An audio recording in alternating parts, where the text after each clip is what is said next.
Good evening and welcome to the It's All Greek to Me blog tour. I'm Dr. Paul Kiritsis and this is blog number 11. And today we're going to be continuing with Pythagoras of Samos, where we left off in blog number 10. For years, Pythagoras would have mulled over mathematical formula and other secrets entrusted to him by the Egyptian priests, the Persian Magi, and the shamans of Hindustan, before stumbling onto the numerical formula which underpinned the primary consonances of the diatonic scale.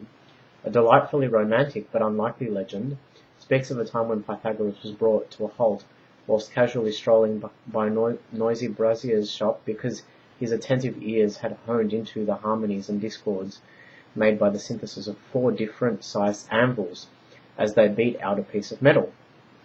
Walking into a shop for a closer examination of the instruments, he was delightfully surprised to discover that they expressed a proportional relationship of 12, 9, 8, 6.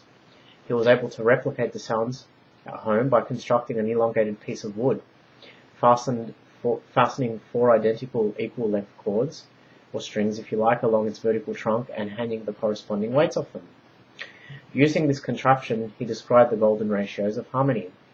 When sounded together, the first and second, as well as the third and fourth chords, yielded the harmony of the diapason, with the tension of the former being a fourth greater than that of the latter. Alternatively, the first and third, together with the second and fourth chords, yielded the harmony of the diapente, with the tension of the former strings being a third greater than the latter two. By the same logic, the first and fourth chords yielded the harmony of the octave, with the tension of the former being double that of the latter.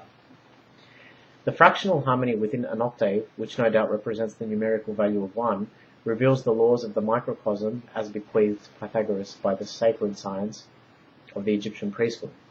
Further, it appears the numbers in the ratios themselves are the same numbers to be found in Pythagoras' pyramidal formula, the Kiritsis, in which 10 dots arranged in 4 lines of 4, 3, 2, and 1 demarcate the numerical secrets of all creation. And the Kiritsis looks something like this. So that's 10 dots arranged with the first one 1, 2, 3, and 4. And the diatonic scale, musical scale, is this over here, with the 4 strings represented by the musical notes of C, E, G, and C.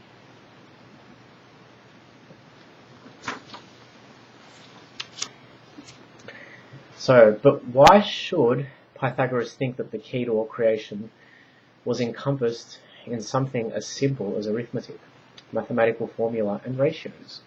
Well, simple really.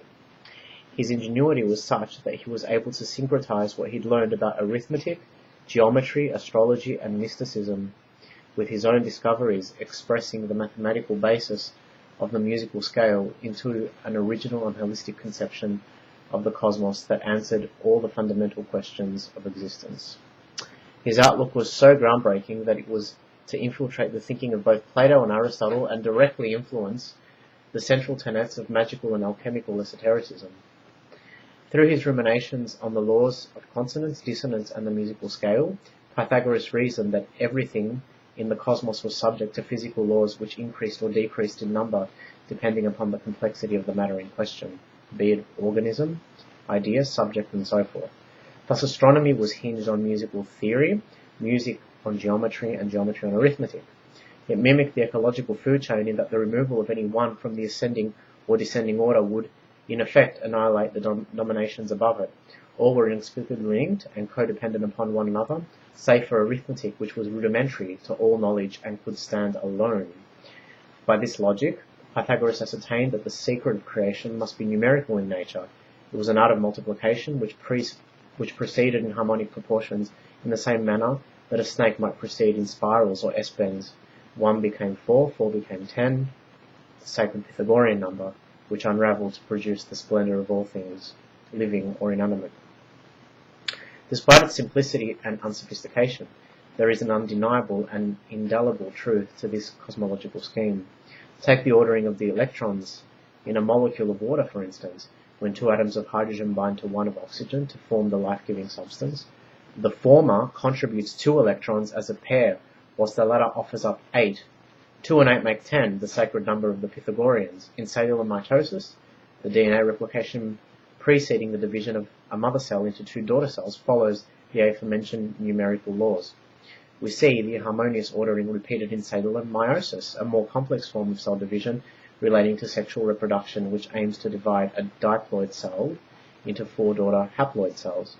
Naturally, the forces at work in the structure of matter and genetics are some of the most intricate processes known to man. Then they too follow the Pythagorean scheme of harmony, proliferation. Okay, using the tetractys, the 10 dots, as a skeletal framework for his ordering of the cosmos, Pythagoras proceeded to divide it up in accordance to what he'd learned and what he perceived to be true.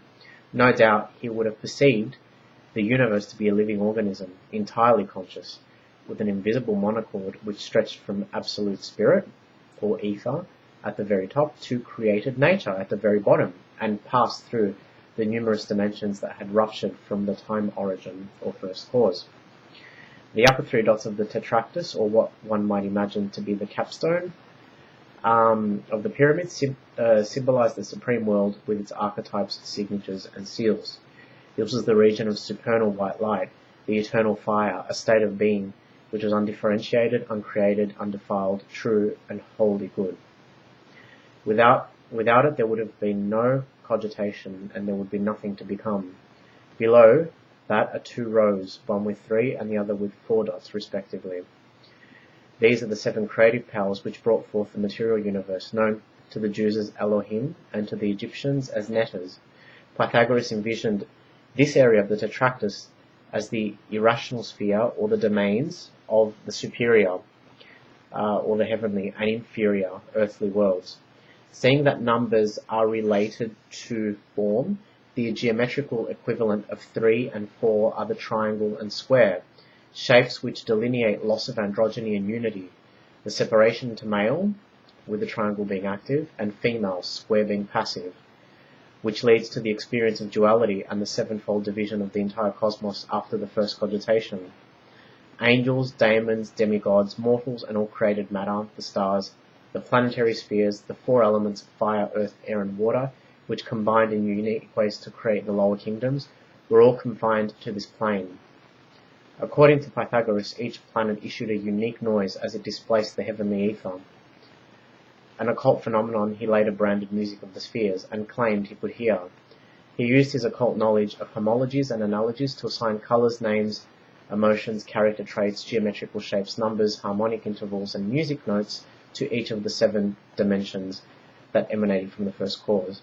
Further, he intimated that everything that had been created possessed an inverted blueprint or signature, linking it with its divine prototype to the supreme world. Some sources claim that Pythagoras possessed a wheel of some sort, which he used to divinize and reveal to those initiated into his school their past incarnations. Metempsychosis, or soul transmigration, was more or less a popular ideology due to the hierarchical division of a society in which most would have been confined to the lower class.